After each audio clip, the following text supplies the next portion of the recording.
Okay, so welcome to the Seattle Code Crafters Meetup. We are a language agnostic group who we have a similar interest in writing good quality code using great practices. We're pretty diverse, and we are now, I guess, gathering people from all over the world, not just the Seattle area. So if you're not from the Seattle area, it's great to see you. If you're from the Seattle area, it's great to see you. Yeah, if you're new, welcome. We're really excited to have new people join us. Today, my friend Steve Kuo is going to talk about discovery trees. And I met Steve, it must have been like 95, 96, 1995 or 6, when we worked together at Humongous Entertainment. Years later, we worked together again at Premera Blue Cross, where we ended up doing what became known as Fast Agile. One of the outcomes of the processes that we used and we worked with was what we now call discovery trees. And so Steve's going to talk about those. And yeah, I guess take it away, Steve. Yeah, I guess. Yeah, I'm used to being the one introducing the talks. So yeah, thank you, Paige. Thank you, Paige, for that. I'm Steve Kuo, one of the hosts here for the Seattle Crafter Meetup. Thank you, everyone, for showing up. I see some faces that have been with us before, some new faces, returning faces. Awesome. It's always good to see everyone here. Today, I'm going to be talking about discovery trees. And I stole this picture from very good ideas. A big, what is it? Big Trees of Hawaii. It's a big canopy tree. And really, it's sort of what it is we had, what it is we came up with. And throughout this talk, I'm going to talk about a number of different things with it and give you an introduction into it and talk about how they work, as well as some things about the inevitable that we need to talk about is estimates and planning around it and how there are some tools that can help with that. I won't dive into too much detail on that, but I'll talk about how to work with discovery trees as well as the mindset behind them, because discovery trees are very dynamic.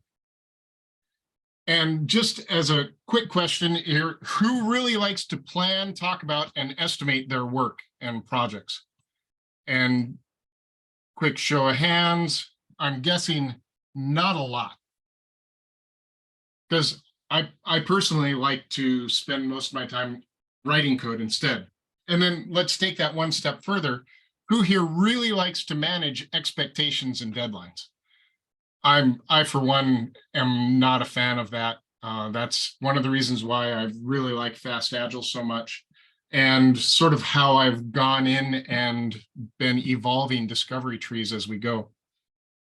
We know that expectations, deadlines, software is very dynamic. So I'm going to sidestep for a second and take you on another quick little journey.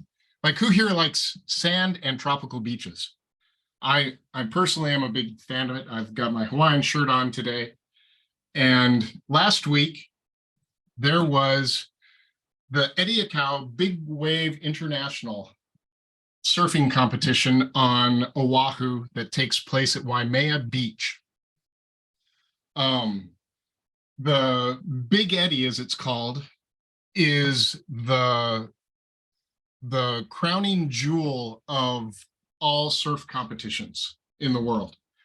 It has happened 9 times since it was created in 1985. And when it happens, the surfing world and surfing community stops. And everyone readjusts and goes to the North Shore. And we're talking, there's generally a big wave surfing competition in Hawaii on Jaws. That stops, everyone leaves. Surfers from around the world stop what they are doing and fly to Oahu to be in this competition or even observe this competition. The reason why it's so why it doesn't happen very often is there's stringent requirements. It happens in Waimea Bay, which is right here, very picturesque. I stole this off of a travel website. And this bay, when it happens, when the big waves happen, the criteria are waves have to be a sustained 22 to 24 feet in height. In meters, roughly 6 meters. Those waves peak anywhere from around 30 to 35 feet, or again, 10 to 12 meters in height. It's big waves. It is big waves. Now, the reason why this is such a big thing for the surfing community is that Eddie Aikau is a legend. He was one of the first big wave surfers around. He was a lifeguard. He saved 500 plus people in his career. And in fact, when he died, he was big in the Polynesian and the Hawaiian culture traditions, and they were trying to recreate a surfing or the migration from Polynesia to Hawaii in small boats, canoes, and small rafts. And the last someone saw him, he was hopping on a surfboard to paddle away to get help for the stranded people or that needed help. And so they created this invitational for him at this place, which is very picturesque. But like I say, it only happens every once in a while, sometime in January and February, when the big waves hit the North Shore on Oahu. And this is, to me, when I was thinking about this talk, sort of how a community that is very structured and regimented in some ways, because they're dealing with waves, they are also dealing with chaos. This is how that community accepts change and drastic change. And to me, it's about embracing discovery and embracing the change that ties this back into discovery trees. Because discovery trees, to me, is how I have discovered a way to write software while embracing change. To me, it's in part, again, stealing gratuitously from a certain movie, which I will fail to mention, just-in-time planning, which is the bare minimum of planning that we need to get things done while still giving visibility into what we need. As Paige is saying, the least responsible moment. Now, and again, I'm stealing this from a movie that was called Tidal Wave. Tidal Wave, No Escape. However, here, there's always a looming tidal wave that we can't escape that is someone, either it's a group or some people would call it the business, that wants estimates into when are you going to be done? What are you working on? What features are there going to be? Things like that. So we can't not plan things, and we have to find a way to make visible our work. At the same time, we need to embrace the chaos and change. I'm going to fall back on a quote that I use, not exactly in this way, but in preparing for battle, I've always found plans are useless, but planning is indispensable. So, plans are useless, planning is indispensable. The act of planning can help us survive contact with the enemy, as someone just posted. I'm seeing a little bit of chat there, not a lot. So Paige, please, if someone brings up a question, butt in and let me know that there's a question. Yeah, most certainly. So I have a healthy respect for planning, but not for plans. And in comes our hero, Pajama Man, our discovery tree. Here, this is also a nod back to early days working with Humongous Entertainment. Discovery trees are the superhero that I've discovered that helped me work while maintaining just-in-time planning without spending too much time on it. The problems here that we've come up is, how do we track, visualize, and estimate our work? Period. There's the problem of Jira, here used as a noun to represent tooling that is driving a whole bunch of agile process. Story mapping is one way people have used to try and solve things, to try and solve planning, how to solve what needs to be worked on, value stream mapping, customer journey mapping, things like that, which are very similar. Using a big visible chart and sticky notes, which, I realize this is in the problems section. There's problems with big visible chart. I love big visible charts with sticky notes on a wall. However, it's hard to copy and paste from them. There are different ways that you can do it now. There's some technologies for that will create virtual stickies.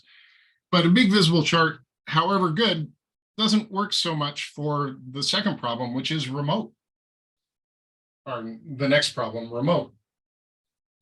And the complications that came up that arose when we were suddenly thrown into everyone working remote in 2020 sort of highlighted a problem that we were having with, how do we work remote? How do we keep a common theme, a common mental image of, or common mental focus around what it is the team is doing?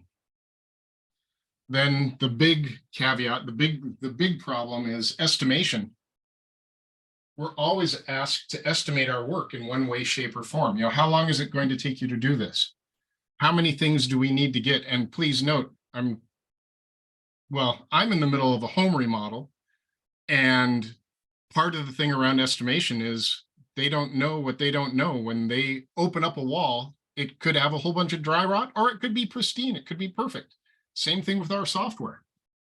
When we're doing things, a lot of times we're doing something that has a bunch of known knowns, but it's got a bunch of unknown unknowns attached to it. And, how many times have we been asked, I want you to tell me everything you need to get this project done. Well, but we don't know what we don't know. So how can I tell you everything we need? So we add padding, things like that with estimating. Then how much time do we spend on estimating and story mapping and tasking out stories?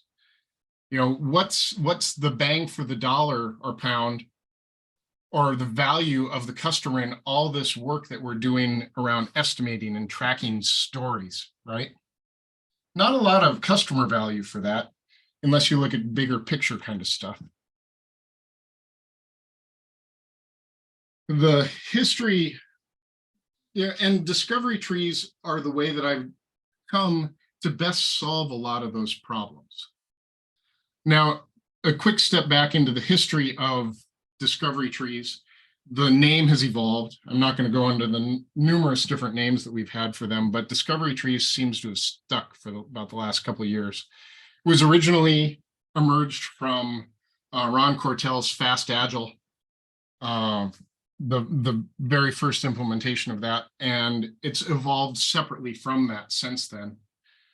Quinn Gill was a friend and one of the developers on that project that actually has a write-up of it at that stage. He and I had two different groups, and we were using, at the time it was called feature trees. We were using them in very similar ways. He went down a route of, we were doing it all on Post-it notes, of doing it a certain way. I went down a route a different way. They both were equivalently the same.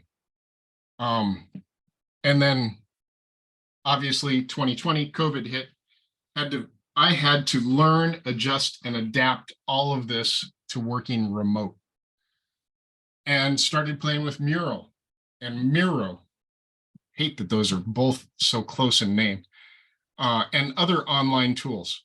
I tend to focus mostly on Mural and Miro now, There are certainly other ways to go about it. It's about the intent that we have. And then today, obviously, there's a mix of in-person and remote, using mostly remote tool sets. I'm evolving it as well into using more,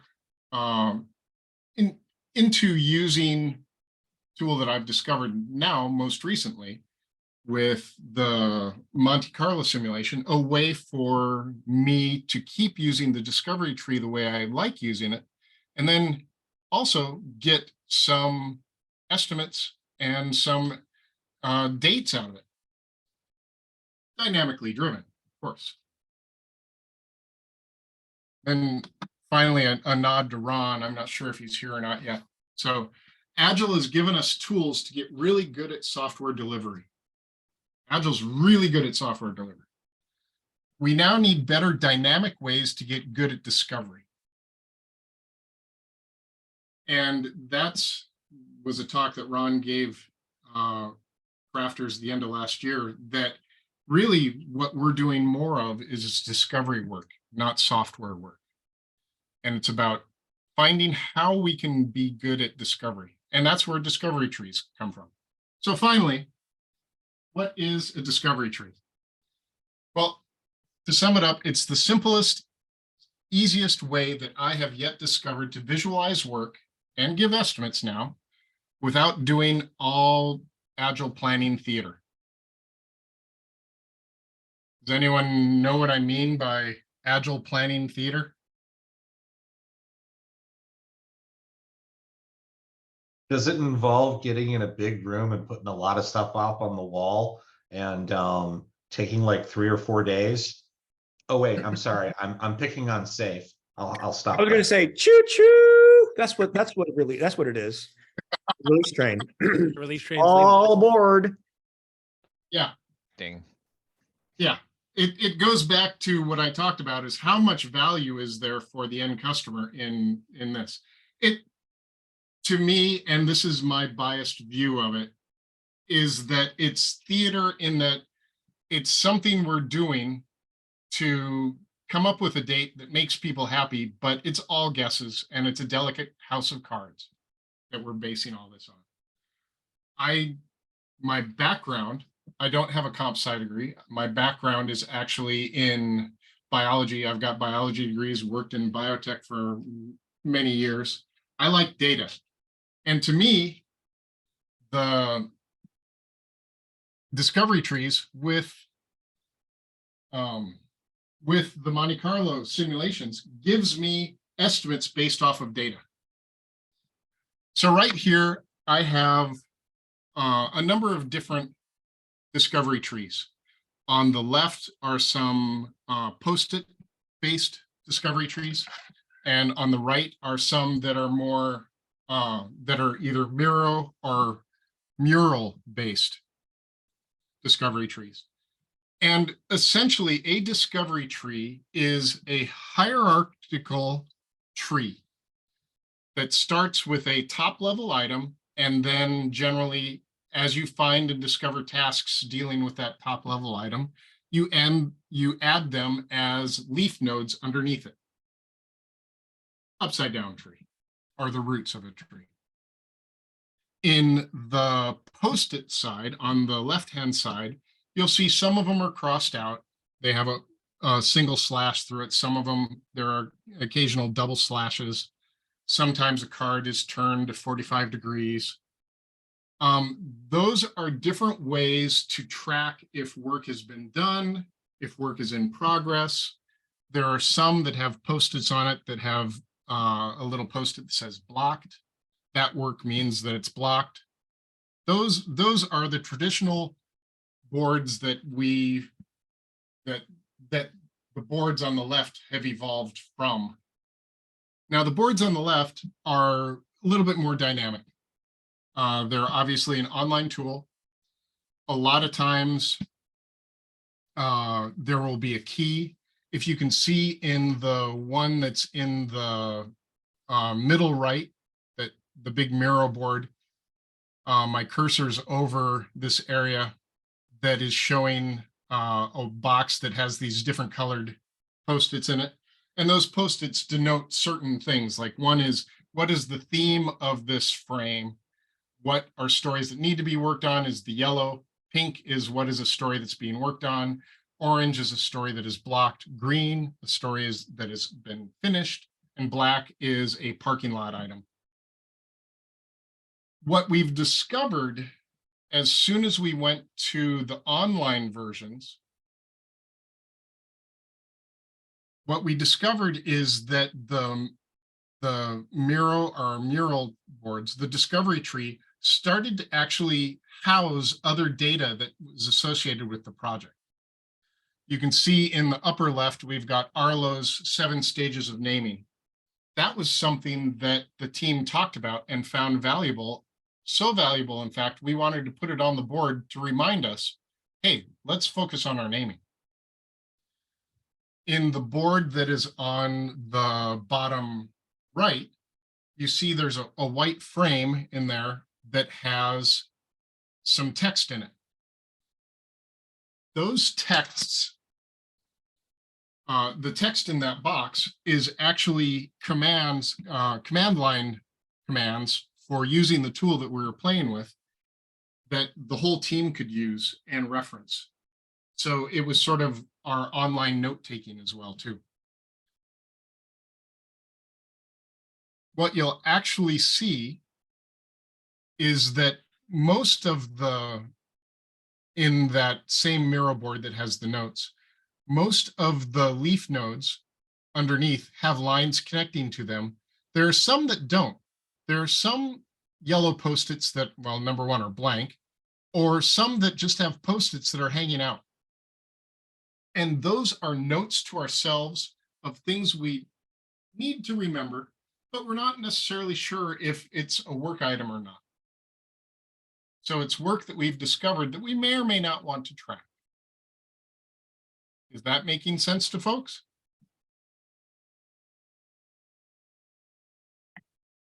Hope so. So I'm going to dive in now to give you this slide, and the next slide is going to show a couple of different, or 4 different weeks of how the work is progressing and how the board grows and evolves. Right here in the week 2 board, that's right here, the green slashes are all the work that had been done in week 1. The green Post-its were all the work that had been done in week 2. And the board had evolved some.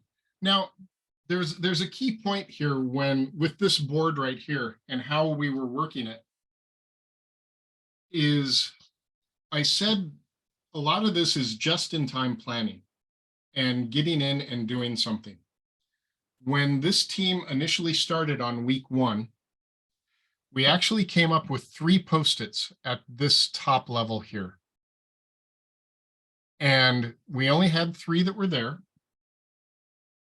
And someone asked, when are we going to start working? I said, do we have enough information here to start working on one of these 3 nodes? The leftmost node here was an important node.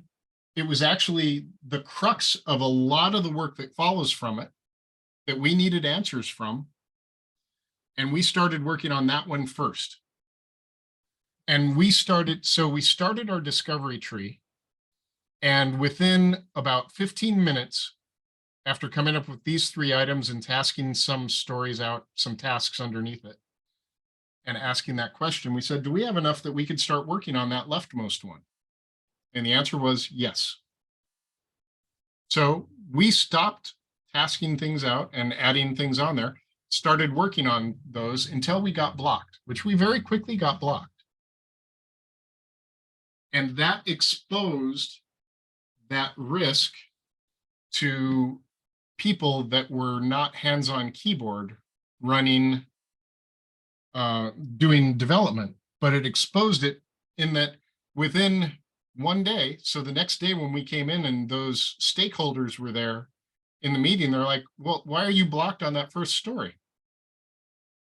Well, because we need security clearance for this. And we immediately started getting their help. Obviously, it didn't get very far, but we then moved over to the next one and we left those blocked. We moved over to the next one, tried working on that, got a little work done, so on and so forth. Trying to continually make progress, but showing folks that we were blocked. And that highlighted some of the issues that the whole team, the whole group was concerned with. And from day one, they were able to go and start having discussions with trying to get us the proper clearances that we needed to get this. So to go back up to the structure on week 2, we've got up here, we've got this white card or this white Post-it that's here that is sort of the theme of this board. We have generally this first branch out from that theme are really what we call more of the stories. And you can call them whatever you like. These are the top level items that we then break down into really sort of tasking. As this evolves, we generally add, you can add things as a task underneath a story, or you can add a story at this top level. And for week 2, we got 3, 6, 10, 11 done. And then for the next week, we have to calculate different from there. We got a couple more tasks done, a few more tasks done. Then week 4, I realized, oh, I can't just do the slashes from it. I need to be able to count as to which week does which week. So I started putting numbers in here, cleaned up the data as well so I could use this as presentations. So week 2, week 3, week 4, and week 5, we started to get more and more work done. And as we started doing that, I think it was about week 2 that we discovered the Monte Carlo simulation. And I'll get into that more here in just a second. To me, with these coming in, this is all about embracing the chaos of knowing what we know now and not knowing what we don't know and being okay with that. We have, if you're looking at these boards, we've got some tasks on the right at the story level, at this very top level. A couple of them are blocked, but some of them are there, but they're not tasked out. We've got a good idea as to how big they are, but we don't want to task them out because we may not need to. Hey, Steve. Yes. Todd has his hand up. Okay. Todd, question. Yeah, I'm curious about the numbering. Can you talk about that a little more? Do you number to identify when a task is first created? So that you can track over time, like when stuff was identified? Generally not. The only thing that the numbers denote here is which week they got done in, which week they were accomplished in. So green is a story that is done. So week 1, you can tell all the ones that got done in week 1, tell all the ones that got done in week 2, 3, 4, 5. Does that make sense? Great, thanks. Sorry, a little slow with the mute button. Oh, yeah. Appreciate it. Yeah. I'll mention that on the team that I'm working with right now, we actually put the start date and end date, like I guess here it would be on the white sticky or on the theme stickies at the top, that shows when we started this overall chunk of work and when we finished it. And that's because we were asked to in that sense of just keeping track of some sort of metric of time.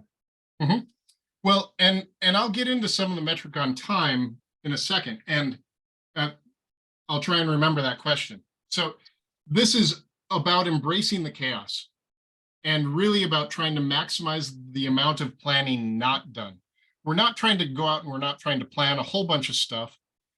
We're not trying to, and to get to Paige's thing, I actually think that when we started the work, what does that matter? Or when we end the work, we know when we end the work, or do we ever really truly end the work? That's one of the things that Discovery Trees actually really starts to push, is thinking about software delivery in a slightly different way. You're changing the conversation of when can I have the MVP? It's no, when can I get something in front of a customer, and then evolving that, which is sort of the agile ideal.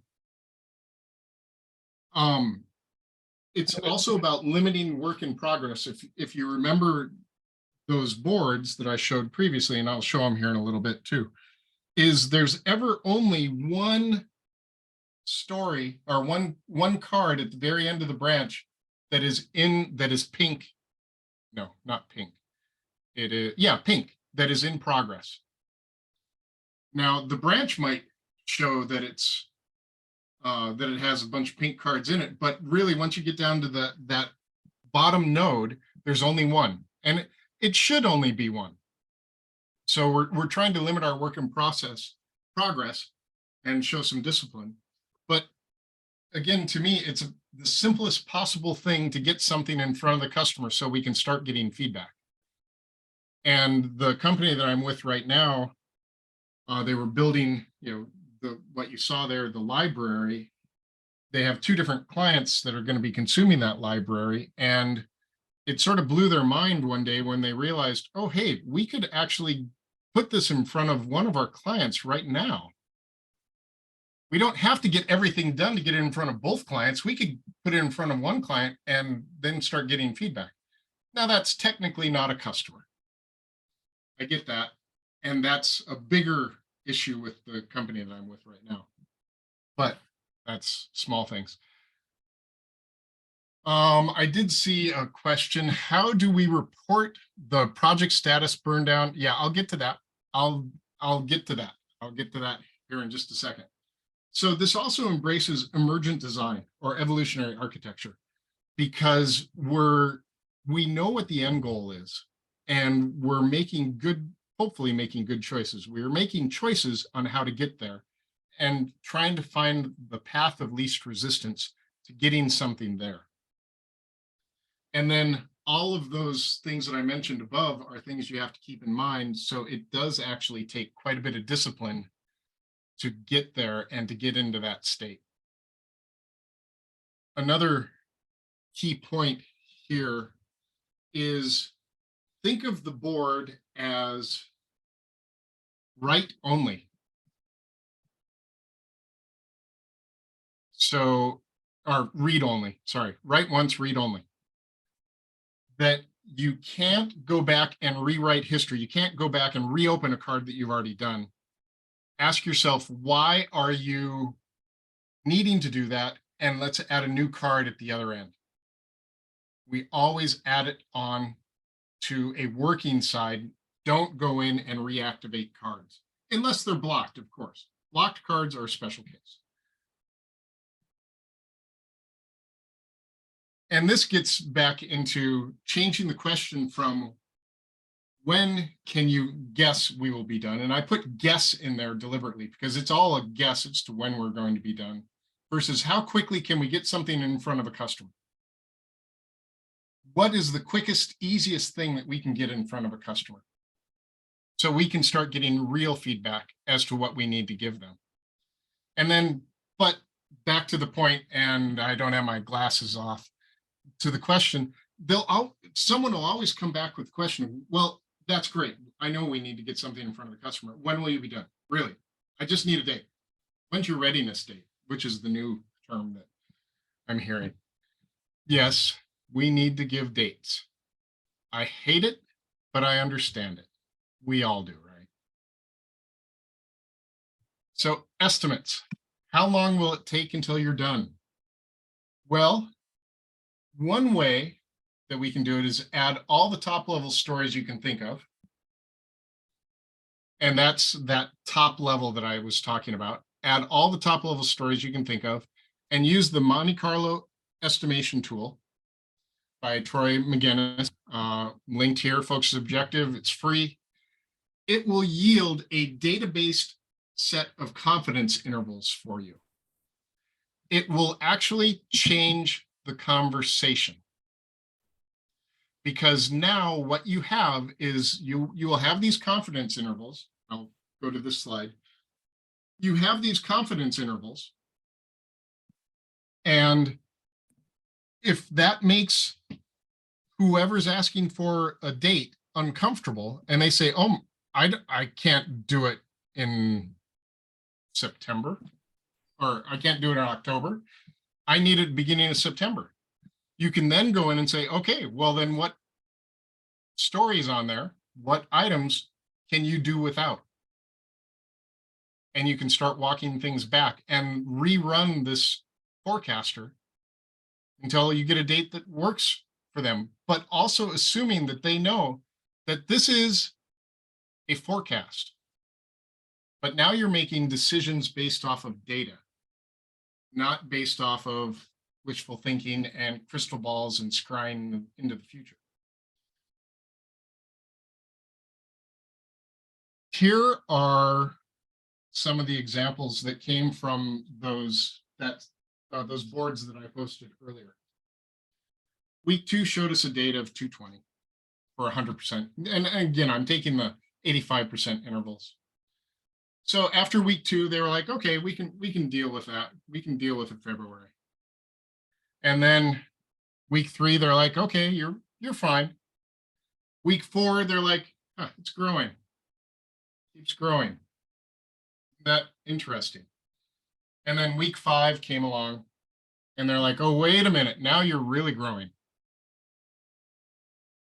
Week 6 happened after we had a discussion off of, hey, your date's ballooning out. We need it to happen sooner. So we went in and we added those higher level stories. And then we started trimming some of them back. And they're like, okay, we sort of like this. We can handle 227. And then actually week 7, which is not week 7, week 6, we actually went in and we adjusted something. And I'm going to show this board here for you really quick. The week 6 data showed a February date, which moved in from the April date, which they were happy of because we trimmed stuff out. But it was still thrown off. If you look right here, there is one story, and these are the top level items that I'm talking about that are stories. There's one story that is not like the others. This one actually ballooned out and had a whole bunch of tasks underneath it. I'm going to scroll back here really quick to this forecasting. In here, you're actually entering in different information. Every week when we did this, we would put a new start date on there. We would have a low guess and a high guess. We would insert the scope complexity. We would go with a low split guess, high split guess, and the throughput velocity for the estimate is 1 week.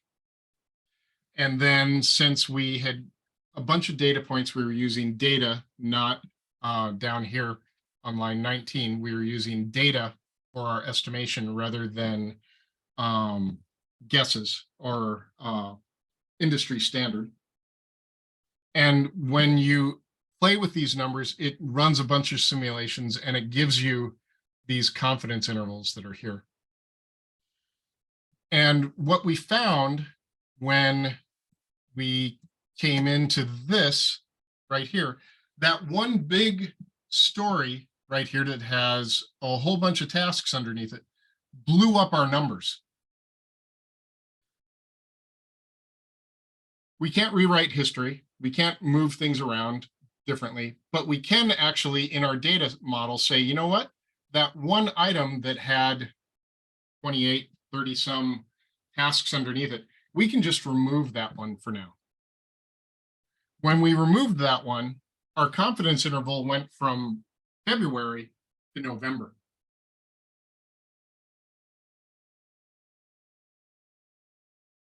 And that number was actually much more palatable to the business. And as it turns out, we hit a number in the beginning of October. Because when they started looking at the items that they needed, they didn't really need these last few items, and we were good enough to ship, because we would ask them every week, can we put this in front of a customer? They discovered we could put this in front of the people that were going to use it and get feedback from it. Now, these orange cards stayed blocked the entire time, and that's a bigger issue, but we worked around it. We embraced the chaos of not being able to use it and went with it. Does anyone know who these women are? Martha Stewart and Julia Child. Martha Stewart and Julia Childs. Two wonderful chefs in their own right. And what they have here is Martha Stewart hosted Julia Childs for a holiday cream puff making event. And what I'm showing, the reason why I'm showing this is Martha Stewart to me is that theoretical project that goes perfectly and is completely symmetrical. Everything went perfectly as planned and is immaculate. Whereas Julia Childs, which I would love to be Julia Childs, Julia Childs is much more pragmatic and practical. Now, her cream puff tree is not as tall as Martha Stewart's. I bet you it tastes just as good, if not better. And honestly, I would rather cook with Julia Childs than I would with Martha Stewart, because it's going to be a heck of a lot more fun and adaptive. Martha Stewart's loosened up since she started hanging out with Snoop, though. After her prison term. After a hardcore prison term. Yes. So, but to me, this sort of symbolizes, you know, the theoretical project versus an actual project between the two of them. And it's just a little fun. So some things discovery trees aren't. Discovery trees are not total chaos. They are not the Wild West. They are not anti-planning. They're not anti-architecture. And they're not anti-estimates. They are all about doing it in a reasonable manner. And if you're talking about estimates, let's do data-driven estimates. Why not? It's more accurate.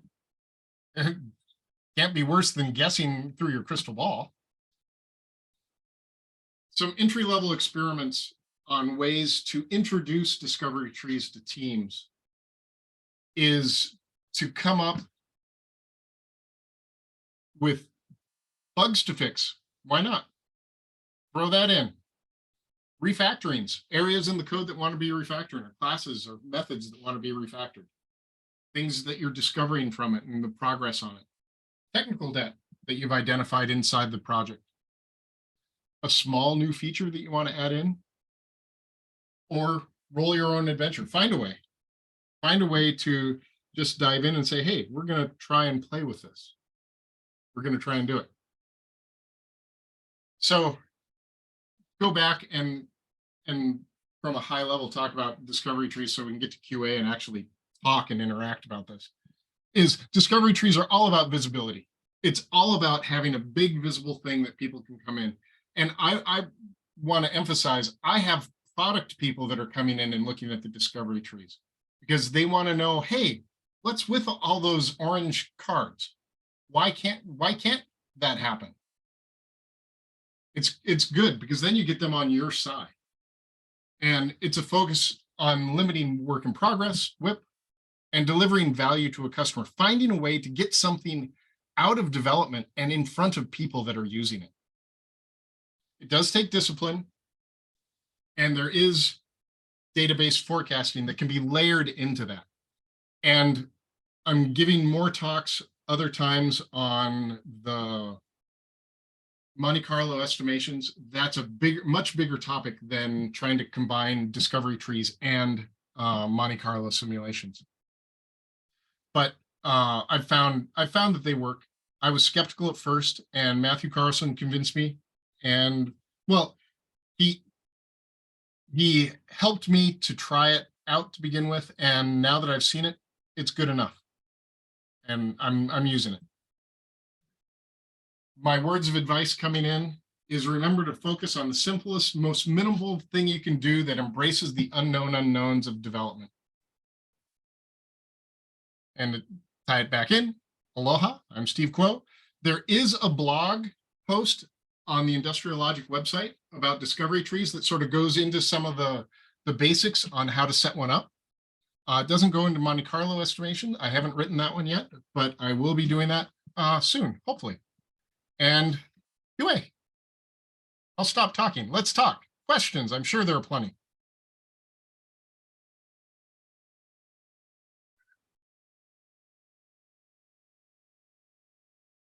Thank you for that, Steve. If you do have a question, you want to just raise your hand, that'll at least probably get us in order. So we're not missing anybody. There's a Monte Carlo link. I can get that in there. You?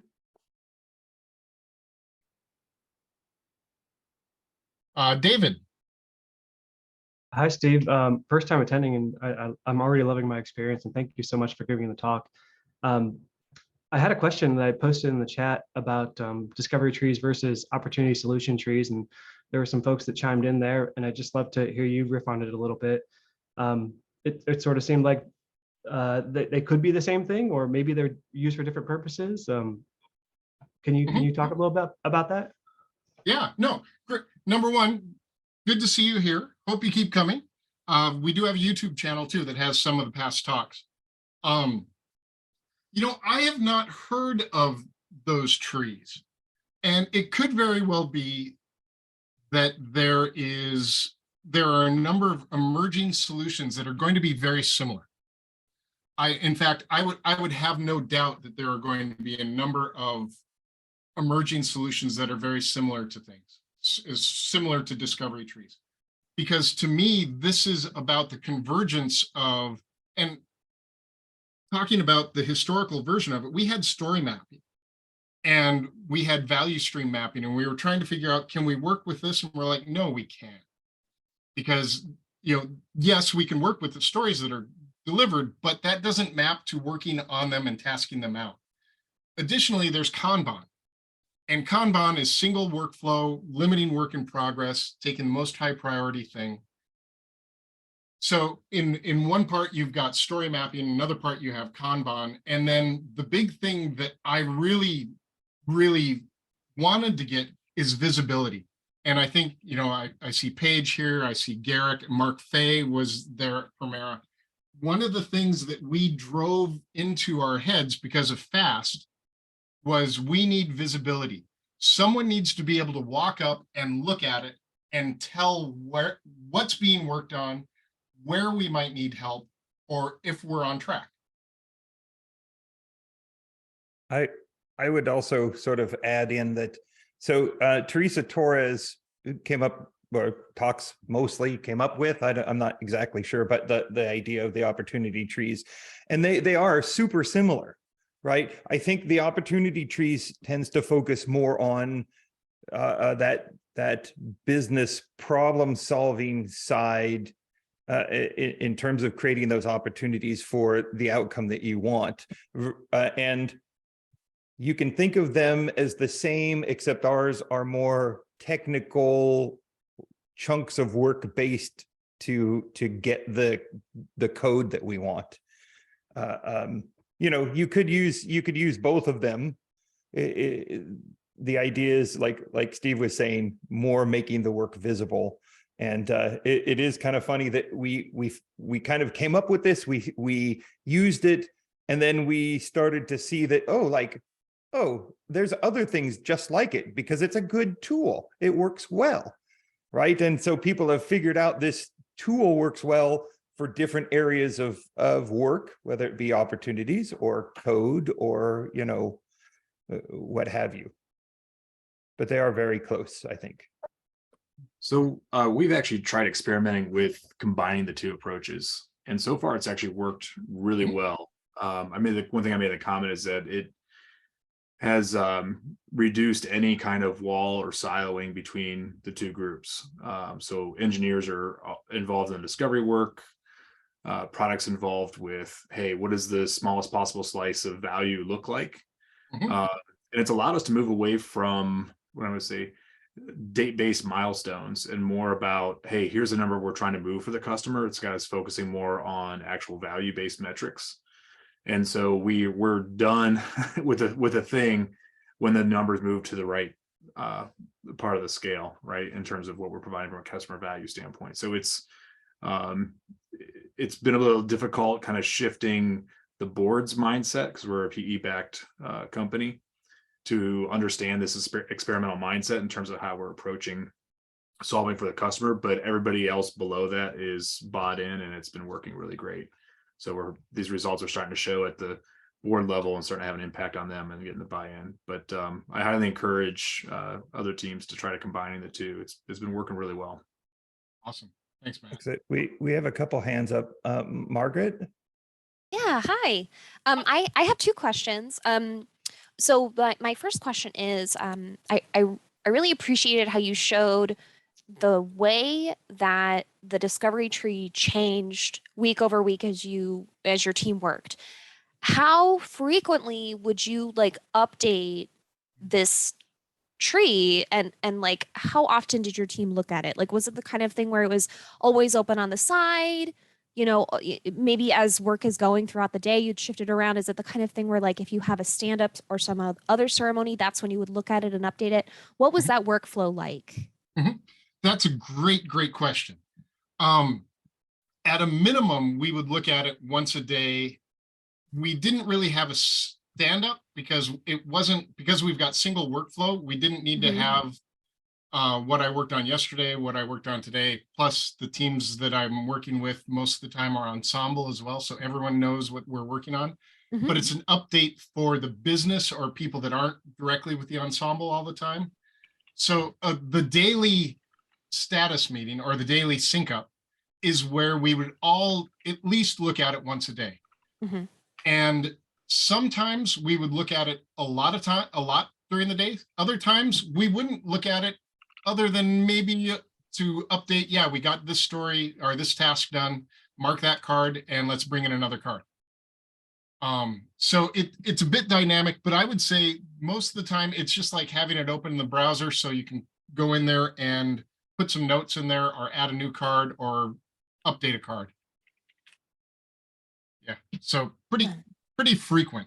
Okay, thanks. And then my second question is, could you talk a little bit more about how you use the Monte Carlo simulation for the planning? I didn't quite make that connection, or not the planning, I apologize, but for like your estimating and so that you had the dates to give. How do those connect? Right. I will share my screen again. Share, and I'll go into my slides here. I'll make this big. I'm not going to go into slide mode, presentation mode.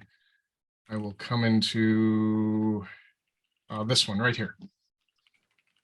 So if I talk about, first I'll come into here. What I did, one way to accomplish this is in the spreadsheet. These are stories. This top level right here are stories. And then all the cards here that have lines connecting to them that we would mark as green are the equivalent of work items done. And those would be the things that we would use to populate this board with, populate this data. The low guess, the high guess, this is how many stories are being completed. And then here, stories are often split. In this section here, we were actually doing this as how many tasks there were. Now, under the covers in here, use historical throughput velocity or at the high end estimate, or enter a low end and high end estimate, or use data. So right here, and I can't hop into it, under historical samples, that's where I would enter the numbers here of how many green items there were per week. So this first one, I believe, was like 12. Next one, 2, 4, 6, 8, 10, 12, 14, or 15. There was 12, the first one, 15 for the next one. The next one had 6. And so I had those numbers entered in here under this tab that says historical samples.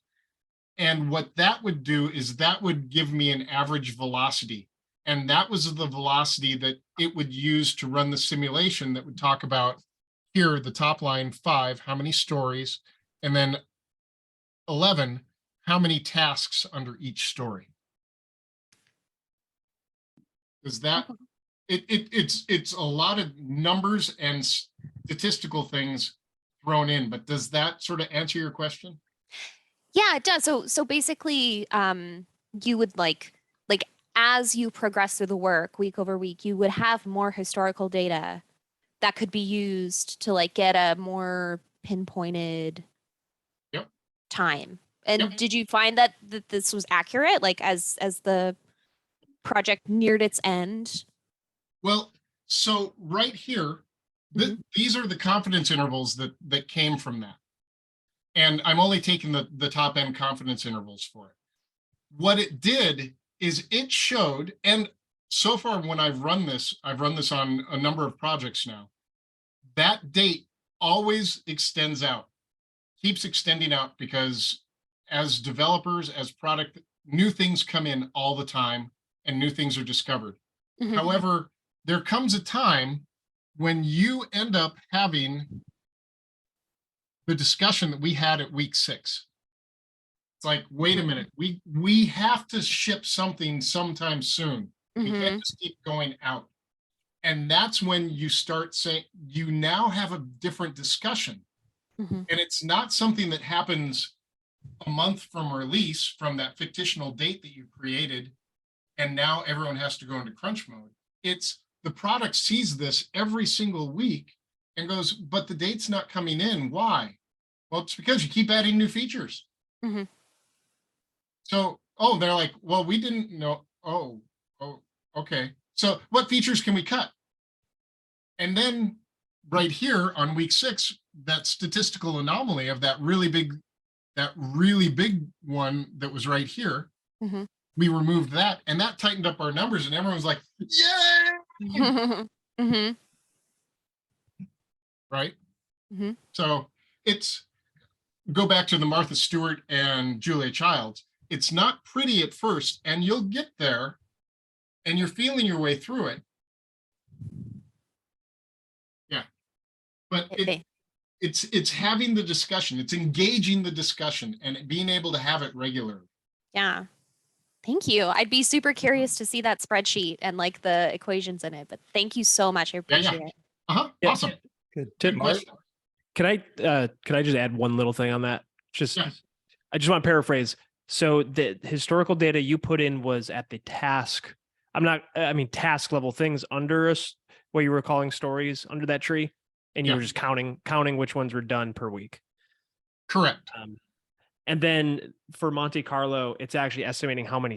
Is it that at the story level? If you go back and show that intervals that you just had, the Right. slide before. So this one right here. So this one, how many stories are completed? I was actually tracking these stories Okay. versus these items here versus tasks. So historical data was the tasks, but the thing that you're still Yes. inputting into that. Okay, that's all I Yep. wanted to. Yep. Okay, Now- awesome, thanks. Now, I do know some teams that are experimenting with not worrying about this being stories, and that all of this is just a number here. Yeah. The low guess, high guess. I like to define them separately because it's different knobs that I can turn and tweak. Cool. Thanks, Steve. Mark, I think you're up. Hey, y'all.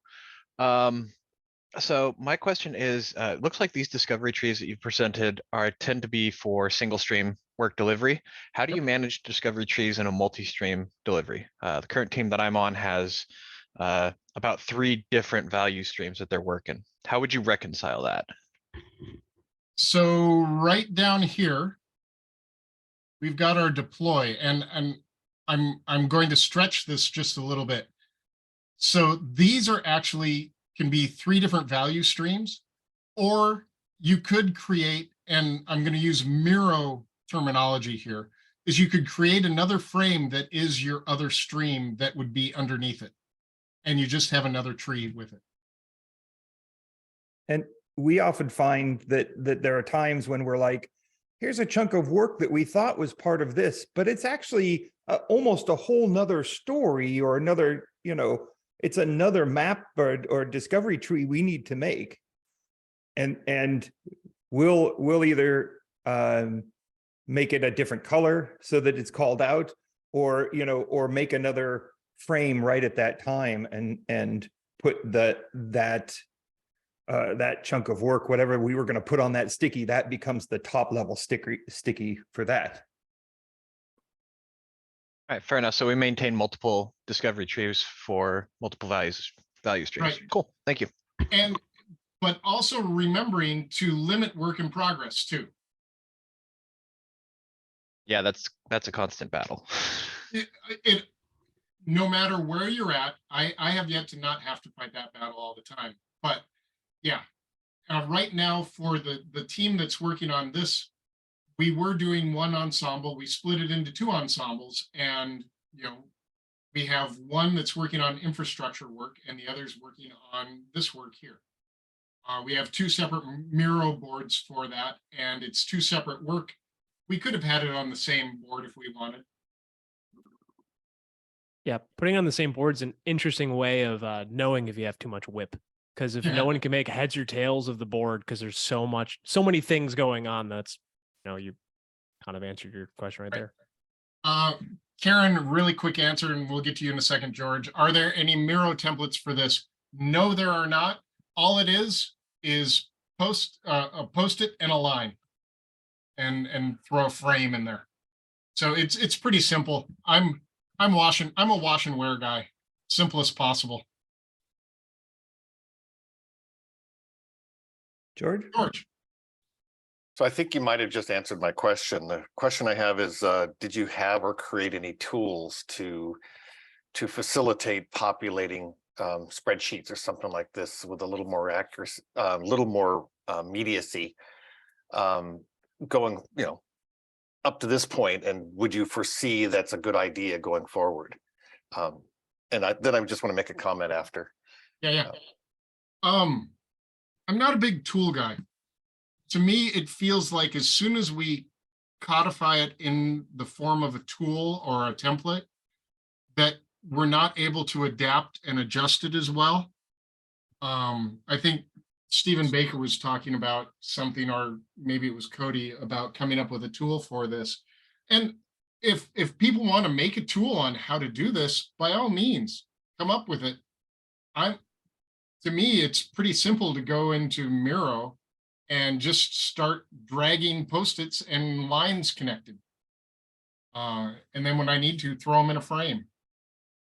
Yeah, I was focusing. I mean, Garrett posted a thing basically saying that Paige had answered the fact that you actually are using Jira to track some of this stuff also. And I was just wondering if you had done any scripts or anything like this to peel some of the data out of Jira. Right. And that's sorry, I missed that one. That one's good. So if you actually look at one of the boards that's here, actually some of the boards,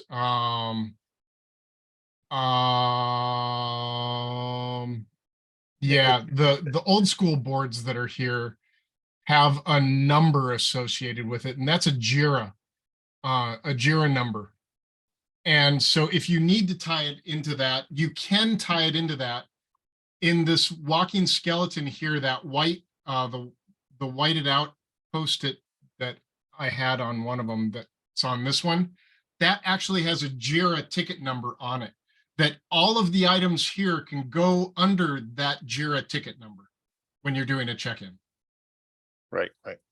But my comment is, I've worked on teams that the board doesn't track tasks and ones that do. And it's been my experience that those that track tasks literally are putting a psychological disincentive to create new tasks. And I find that to be a major problem. So I like the idea that you're focusing at the story level, not at the task level. Mhm. And thank you. I think one thing to kind of remember here is that like this discovery tree, or at least the way that I've used it, is not about, it's not architecting the entire solution. It's not writing out all of the things. It's starting at the top and saying, what do we need? What are some simple things we need to do to get this done? We discover the work as we do the work, right? When I fill this out, or when I work on a discovery tree with other people, we fill out a couple things and we say, well, let's work on this one first. And then what do we need to get that done? Well, we fill in two or three Post-its underneath that. And then we say, do we have enough here that we can take one of these and work on it for half a day, a couple hours, whatever, and get it done? And if the answer is yes, then we stop filling out the discovery tree, work on that one thing, get it done, and then we go, okay, now let's move to this next one, on the same, a sibling of the one we just worked on. Do we have enough to get it done? Do we, in a couple hours? Well, this is going to take us a long time. Okay, so we break that out and make a new branch, or roots below it, whatever. So it's not about taking the entire story or function or whatever it is and planning out the entire thing. It's making a single level and saying, do we have enough here that we could work on a chunk of work for a shorter time? And if so, then let's start working. For the discovery trees that I have on here, there was a manager that was overseeing the group and that was helping us, that was there for the first few days of us. And he pinged me after the first day of us setting up this discovery tree and actually getting in and starting working and doing stuff. And he's like, I had expected us to spend a couple days planning all this, not get in and actually working and discover an impediment within hours of starting. He's like, I've never seen anything that got us working faster and discovering what we can't do faster, even though they sort of knew it from the beginning.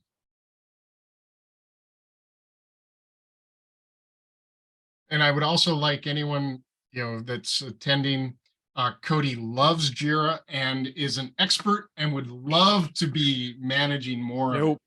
I did a lot of Jira database things before, and it was the worst. The API is not that bad to query into, really.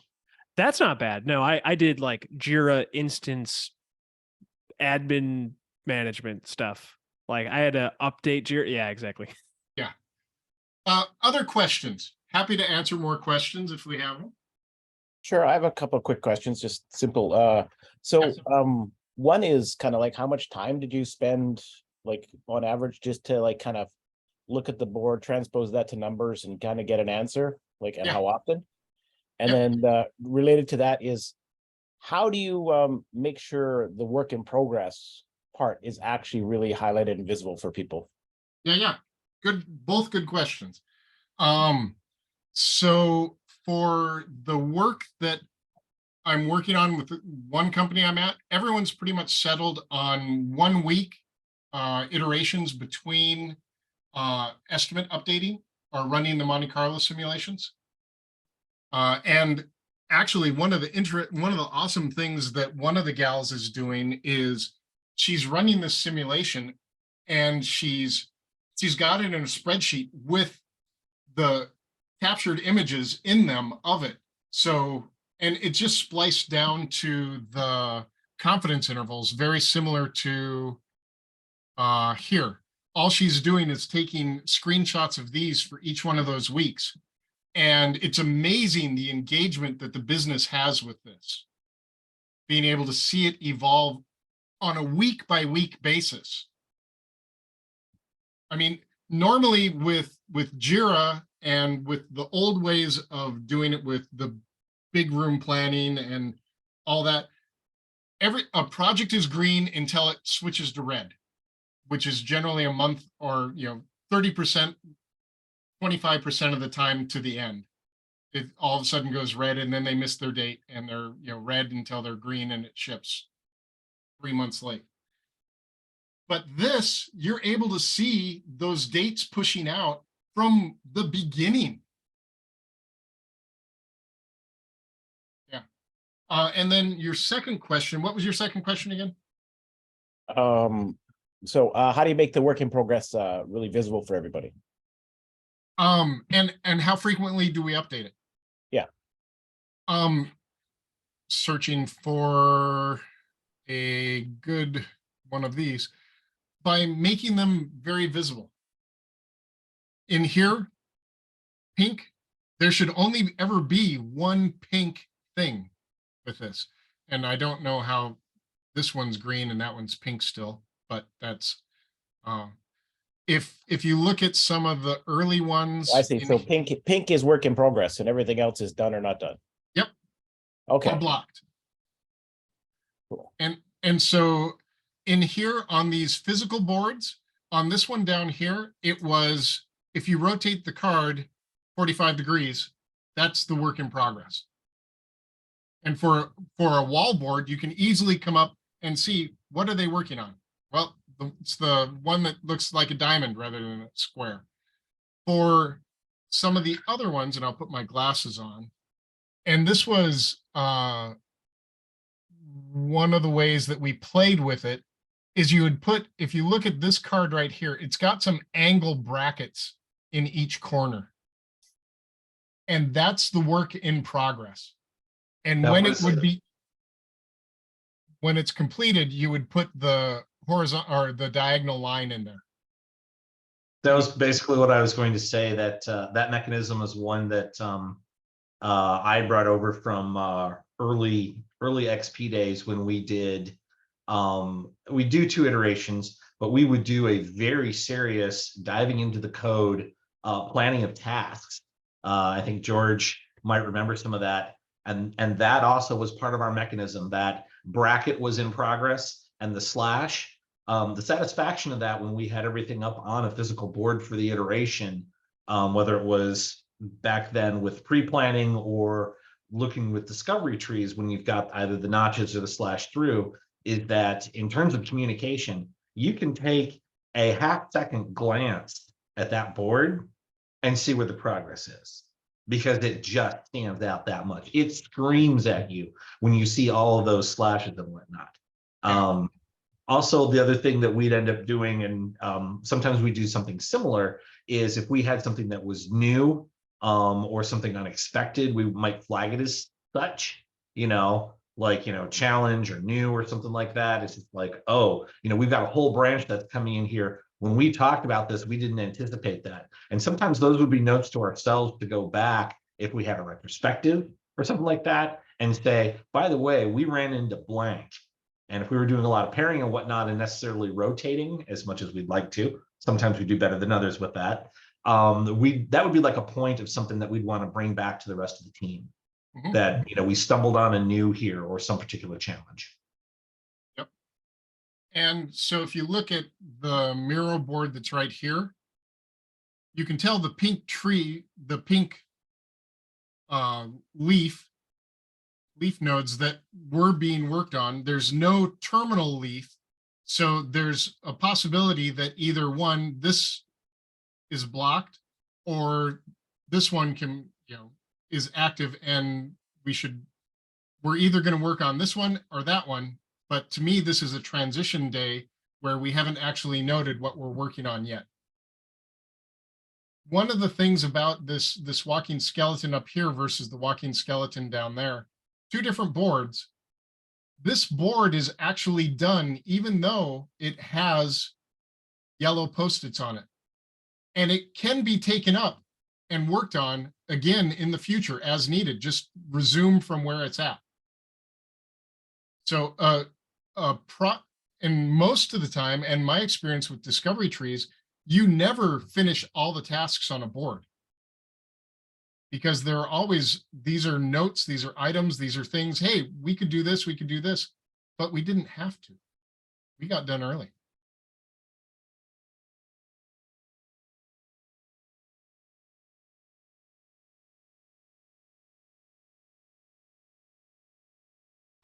Yeah, I can fuzz and share if you, yeah, I mean, so, Weston, what information are you looking for that's more about the samples?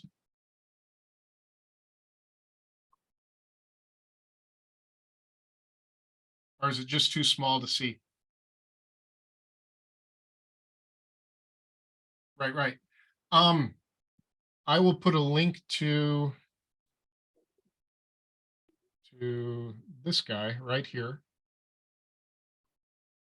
that gives some examples that I think is what you're looking for. And let me know. You can always ping me, reach out through the IL website and for more information. George. My question has to do with mobbing versus pairing. Yeah. Because it sounds like the model that you're proposing here is sort of fit to mobbing, where the whole team is either figuring out what to do next or doing something. If you can't sell mobbing, how do you just have more pink boards and you keep interrupting people when they get blocked, or do you have a different approach there? Well, I think you answered it for yourself. And again, to me, the boards are dynamic. It's not it's not meant to be something that can't evolve based off of how your implementation is. If your work in progress, if instead of one ensemble, you have 3 pairs of 2, then I would say your whip is 3. And so you could have 3 pink cards that are being worked on at any time. I would make those 3 boards, right? You could have you could have the one sort of like main, but I certainly, if you have multiple pink cards in this case, you're almost going to want to make those separate boards. If you can. Yeah. Well, I guess my concern and question is this just-in-time discovery, and that seems to be really a nice, simple model when you've got a single group working on both the discovery and the coding. It's when you start saying, well, the discovery is the whole group and the working is 3 groups, where things I don't see the system dynamics plan here. So I would say play with it and find a way that works for you. The concern that Paige brings up is that you will probably you might have issues with the visibility of the board. That's one of the key things, is being able to find and track what's being worked on and if anyone needs help. It's also a good way to reinforce the discipline of only having the appropriate amount of work in progress and a lot of people's hesitancy on blocking stories. If you've got a board that's like the one here that has 3 active pink streams and people are hesitant to block stories, you're going to probably end up with 4 to 6 active pink nodes, leaf nodes, terminal nodes. And that's where the smell is. And it's like, well, so why don't you want to block it? Well, but I'm just waiting on I should get an answer any minute. Well, then why not help someone else rather than go in and start a new post-it? If anything, I think the discovery tree, because sounds like you're working this way today already. The discovery tree is just going to make it more visible. Thank you. Thank you. Makes sense. Rick? Yes, Rick. So yeah, I just wanted to kind of ask a follow-up question to what Paige put, like, because I'm not sure I understand the context where he said if you had 3 work in progress, then you'd use 3 boards. And so I highlight what confuses me about that, just so you can kind of give me an explanation. So when I see this board, what I look at and what I get out of it, the value is the evolving structure of the solution becomes apparent. Like, we're planning the solution as we go. And if I made 3 boards, right, working on the same solution, then I'm like scattered that solution across. So that's what I wanted to understand your recommendation there in that context. Yeah. So I guess it can become super convoluted and complex to look at when you have multiple, in this case, we'll call them pink stickies, when you have multiple work in progress stickies on the same discovery tree. So what I was suggesting is because we're still finding the work as we do the work, right? I'm going to start on this leaf and I'm going to implement it. And oh, look, there's a bunch of stuff I have to do first to get this, top level one. And so maybe you take that leaf and you use it to create a new top level of, here's the leaf I'm going to work on. And now I'm going to start to do all the stuff below it, or discover the stuff below it, and somehow show it on the upper board that it's referenced on that discovery tree also. It's not all encompassing. It's a visualization of the current work that you or your group or whatever is doing. Does that, John, I know you're going to add to that. Yeah, we actually make multiple trees on the same board. I think we're conflating board and tree. Just as the example here shows, where there are multiple trees for the deploy group. And so when you look at the work, it's still all the work. Now, if it gets crazy to read it, well, then that's a problem. So one of the boards here in the top left is one where they actually just put stories on the board. You can see this one just has 3 stories on it. This one has 4. This one has a few more. And so they opted to do it in a slightly different way. And this way can work too. It's going to be a little bit more complicated. And with this board, I was not using the Monte Carlo estimation, but I could work this so that we would just have these top level stories would be across this top line. And as they're discovering work, it's just happening there.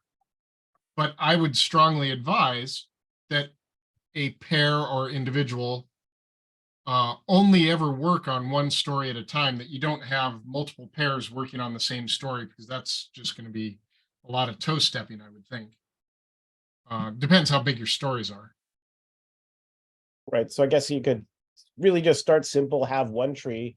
If you had like 2 or you have one tree, one team. If you have 2 or 3 subgroups, because you don't do ensemble, right? You could just basically do anything, pick a color for each group and just say that's who's working on what, and just said like, okay, we're on that piece.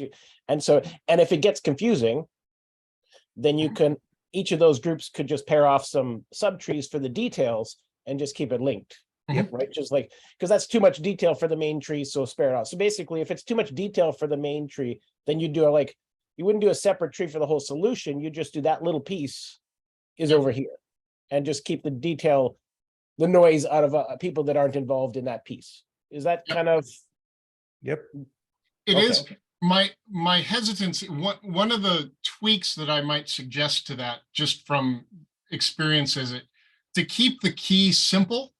And I think if I come into this one, you can sort of see the key a little better here. That's right there. And what you would do instead is create,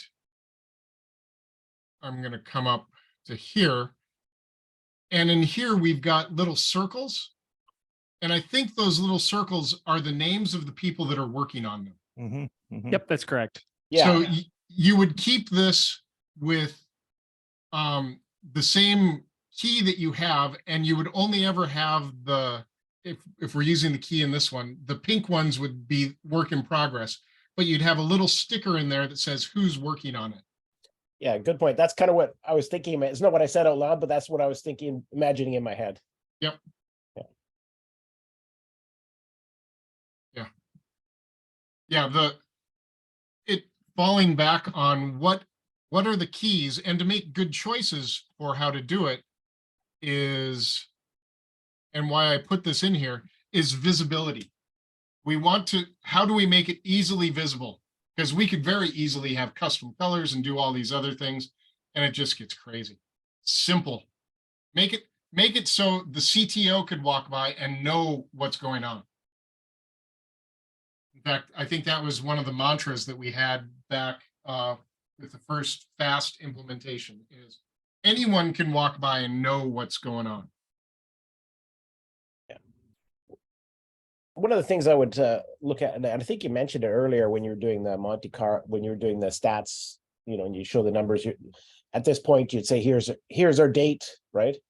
And just to take those snapshots in time of that result and a snapshot of the picture of the tree and say, here's, at that point, based on this tree, this is what we thought. And then you could kind of have people that, how did we get to where we are now? And how do they can just kind of look over those snapshots in time and tell that story.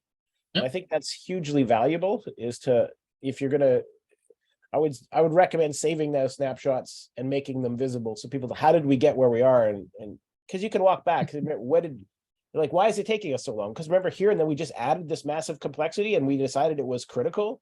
Yep. Oh, right.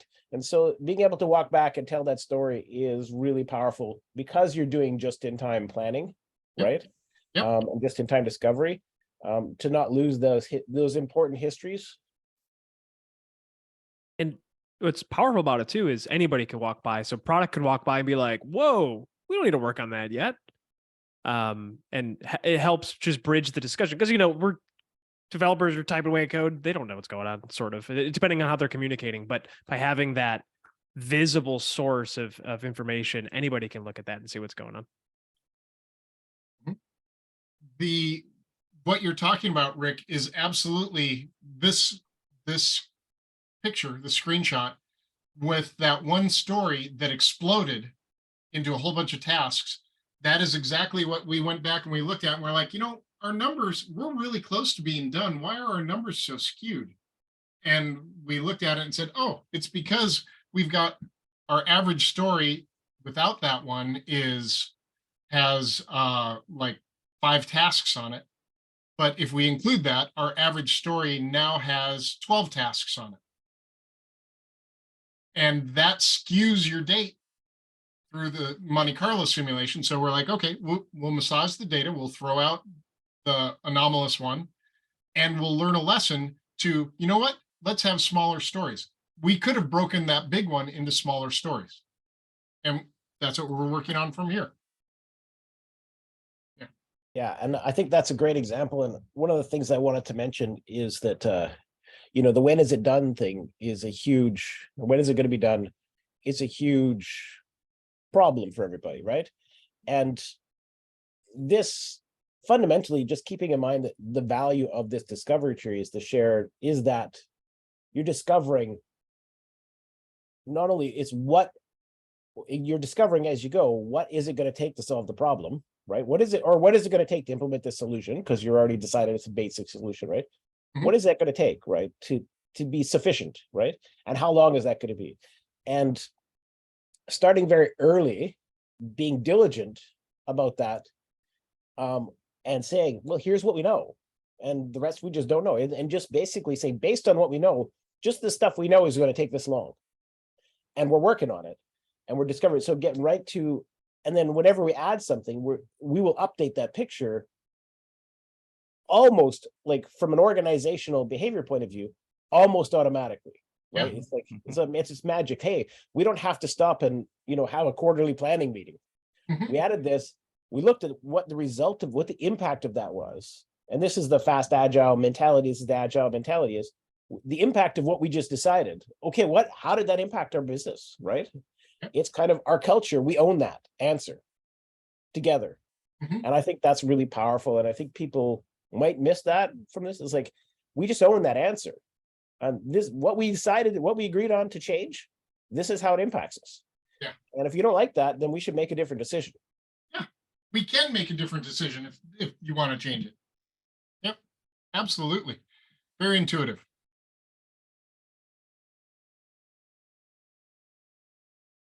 All right. Any other questions, thoughts?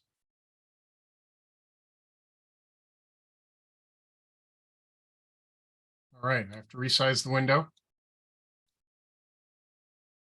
Okay, it seems like, and I'm a fan of this term, the popcorn has stopped popping. I would like to thank everyone for coming and joining us.